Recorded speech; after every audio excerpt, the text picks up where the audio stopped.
Hello, in this video I'm gonna show you how to use the Apple Watch app for your ROBOROCK Saros 10R. If you have an iPhone, once you download the ROBOROCK app to your iPhone, then on your Apple Watch it will automatically get downloaded, so all you need to do is press on the crown, of course, and find the ROBOROCK app on your Apple Watch. Now it opens it automatically. If the robot is added to the app, you can now use it. What you can do is press on the start button in order to start cleaning in the default mode.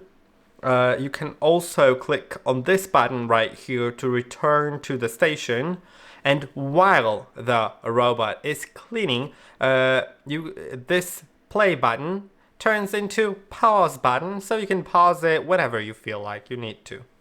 And that is basically all you can do here.